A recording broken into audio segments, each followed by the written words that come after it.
Welcome to the Rob Seco Field Ready Podcast with your host, Jim Robinson. Hello, and welcome back to the Rob Seco Field Ready Podcast. I'm your host, Jim Robinson. So, preparing your farm for planting in the subsequent growing season is one of the most important things a farmer can do in order to succeed. Ideally, spring tillage, anhydrous application, pre-plant herbicide application, and planting would all be spaced out. But Mother Nature isn't necessarily that kind to us. So in today's episode, we are going to discuss what you can do to plan for your spring work to maximize the benefits while minimizing the potential yield loss from spring not being so kind to us, if that occurs. Today we have two guests with us. We have Nate Meyer and Jacob Foley. Welcome, guys. How are we doing, Jim? Good. How are you? Doing well. Good. Jacob, welcome. Hey, thanks for having me back, Jim. Excellent. So there are a lot of things to be done in the spring before planting. Jacob, can you tell us a little bit about what it is that all has to get done this spring? Yeah, so like I said, there is a ton to do, but if we kind of take a short list on some of the most important key topics, things to think about, things you can think about now to help you out. So we can start with talking about spring tillage. What's our goal with tillage? We can be mechanically controlling our weed pressure. We're getting our seed bed prepared for planting, getting things ready to go, breaking up and burying residue. We can be incorporating some of our soil amendments, right? If we're top dressing urea or adding lime to soil, we need to incorporate some of that with our tillage. You mentioned anhydrous ammonia, planning out and getting our nitrogen applications ready and knowing what needs to go in what field. Now is a great time to be thinking and putting together your herbicide plan, right? What am I going to use for a burn down? What am I going to use for pre-plant? What am I going to come back with in season? Can my crops take what I want to put down, or are we set to go? To our folks out in the west who are low on moisture, when should I start my pre-water and getting that base moisture down in my soil so my seed after planting can imbibe and start the germination process? And last but not least, planting. Some of the considerations, especially when it comes to product and placement. Do I have the right hybrid on the right field with the right population? Do I have that soybean variety in that field that I had white mold in a couple of years ago? All these things are things you can think about now to help you get going. Absolutely. No, that's a great list, Jacob. So, let's think about the most important factor when it comes to the spring work that needs to be done. I mean, Mother Nature can throw an awful lot at us. If we have a really late spring, so something like 2019 where there's just too much moisture to get in the field, what's the most important thing that can get done? And that's, as we all can probably agree, planting. So planting dates determine have the greatest determination in terms of profitability of a field. So Nate, can you tell us a little bit about what it is that planting date should be set and what our goals should be for any kind of spring that hits us? Yeah, absolutely, Jim. I mean, Jacob gave us a great list of things to look at as we're preparing to plant, obviously. But when it comes down to the most important thing that's going to help you out at the end of the year with your yields and your profitability in your farm is going to be your planting date. Obviously, like you said, Mother Nature doesn't cooperate all the time with you, but we've had a lot of research. We've looked at a lot of data from this, and looking at the latitude we're on, being through Nebraska into Iowa and such.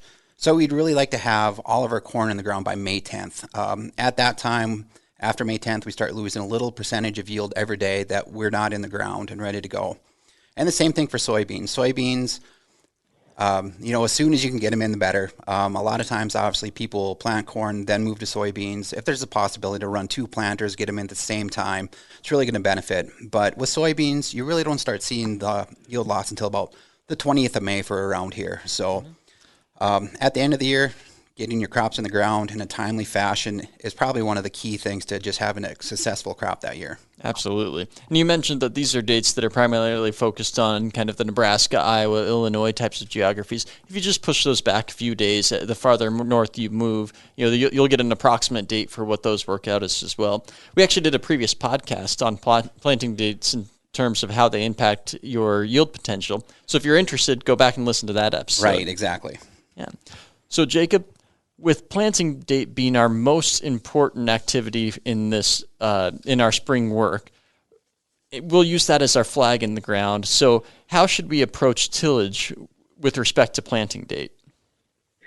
Sure. So seeding the ground the right time is important, but then also having your ground ready to go so that you can get proper seed soil contact and seed placement accuracy is really important. So I guess we can start with our spring tillage and think about moisture. And if we have excessive moisture, we really want to get away from any potential compaction that we might have. So if we're too wet and we're basically creating a hostile environment where seed may not get good soil contact, maybe your depth's going to be off, things that are going to hinder your stand establishment and your emergence overall. And then we should be thinking maybe about our interval between tillage and when we can plant. I think really it's kind of a general rule of thumb is waiting to plant 7 to 10 days after your tillage to kind of let that soil settle back down, let your air pockets get full again. So we're not putting seed in a place where it's not going to have that seed soil contact. It's not going to germ and emerge really well. And our stand establishment is huge in determining that final yield. So. Absolutely. And this is especially important for strip tillage where, that seed to soil contact, those air pockets, if you plant right behind the tillage, then you're not going to have an even emergence whatsoever. So that's absolutely right. Right. And I guess you could say too, hey, if, you mentioned 2019 a bit ago, what if we had that ever happen again? Let's hope not. But if you had the capability or had the setup for it, we could consider no-till also. If we're getting too late, there is no time. I mean, I can't wait 7 to 10 days for that soil to settle the plant. I'm gonna no-till now, right? So some things to think about. It's a lot easier to plant corn into soybean stubble no-till, right? Mm-hmm. Soybeans have showed that they don't respond to tillage really at all. So you can no-till or plant them when you're going into the corn residue. Absolutely. Prioritizing your fields to give your best responses is going to help you in the long run. Absolutely. No, that's a great point. And as you said, I mean, if you're planting beans into corn ground, there's no reason that you have to till just because, soybeans, like you said, have not shown yield responses to tillage. And so that's a great way to save some time. Perform your tillage on your corn on corn ground. Don't worry about your bean stubble. Don't worry about your corn that you're going to be planting beans into. Now, Nate, obviously we need to fertilize for the yield potential that we want to be able to achieve in our field. So anhydrous ammonia has always been a really important aspect to spring field work. But, what should we consider in terms of anhydrous ammonia relative to planting date as well? Right, Jim. There's a couple of things to look at when we're talking about anhydrous in the spring. Last year we had a really, really nice fall. I think we got a lot of fall field work done. But in a lot of areas we were way too dry. Some people, probably pushed off their anhydrous to the spring, hoping to get some moisture and everything like that. And we have got some snowfall in areas, so that is going to help. But one of the things we got to look at, and just like we're doing tillage, is the soil going to be too wet? We don't want to go in there and have, it not close where we're putting in that anhydrous at. Mm-hmm. After that, we got to look at the time since we've applied the anhydrous until we can plant. Yep. In a perfect world, we'd like to see 10 to 14 days, something like that, but we know that always doesn't happen.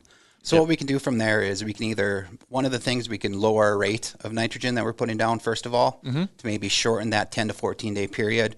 We can look at some other ways to incorporate some fertilizer into our program. So if that's an in-furrow starter, 2x2, something like that, side dressing, which is probably one of the most efficient ways to fertilize corn, or for those guys lucky enough to have irrigation and the capability to do that, some fertigating throughout the year. So different options if you're not able to get in there and get the anhydrous applied at the correct time. Absolutely. And, like you said, there are a lot of factors that go into any damage that can be caused by anhydrous ammonia on emerging corn. And, one of those, a general rule of thumb is 10 to 14 days or an inch of rain. If you capture an inch of rain and you're only 7 days out from application, then you're actually probably pretty good to go. Right. Yep. There's a lot of different factors in that. That's one of them. I'll take an inch of rain and 7 days any day. Exactly.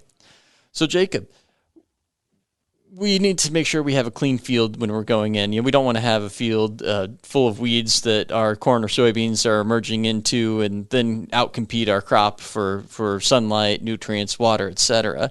So what considerations need to be made for a burn down or a pre-plant herbicide application? So first off, you hit it right in the head. We need to have that weed-free period for proper stand establishment. We need to give our crop its best chance to get the V2, V3 uncompeted against, I guess.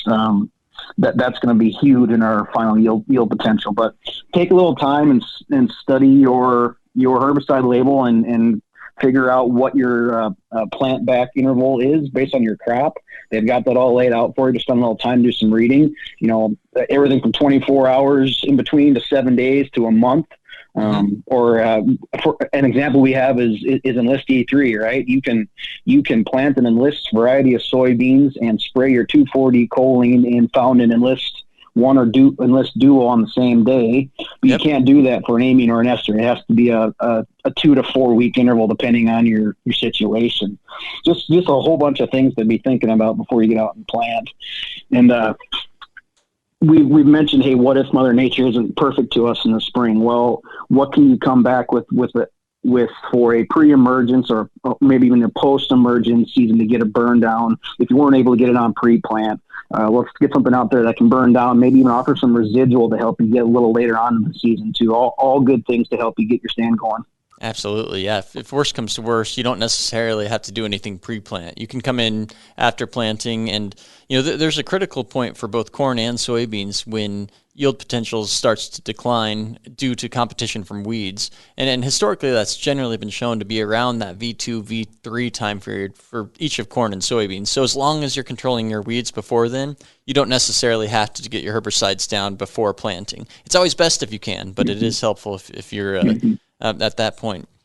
So to kind of summarize things overall, Mother Nature is not kind.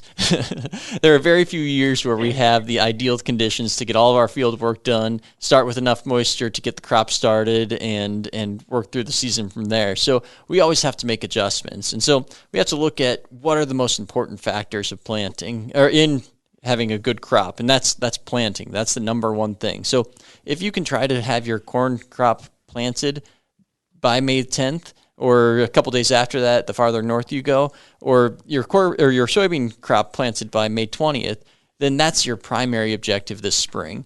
Those other things such as spring tillage, anhydrous ammonia application, herbicides, you can do a lot of things to push those back later into the year, whether that's side dressing, vertigating, potentially even planting no-till, or even doing a post-emergence application of your herbicides. Those are going to be the things that you can do to prioritize planting over anything else.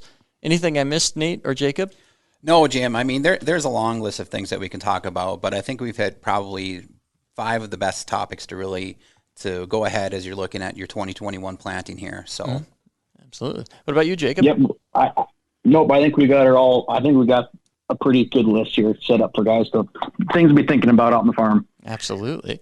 And, as we talked earlier, be sure to check out our episode regarding planting date and yield potential for how you want to best set up your planting dates for your farm. And with that, be sure to tune in on the 1st and 15th of every month for new episodes. And until then, stay field ready. Thanks for tuning in to this episode of the Rob Seco Field Ready Podcast. Join us next time to be field ready. A Hurrdat Media Production.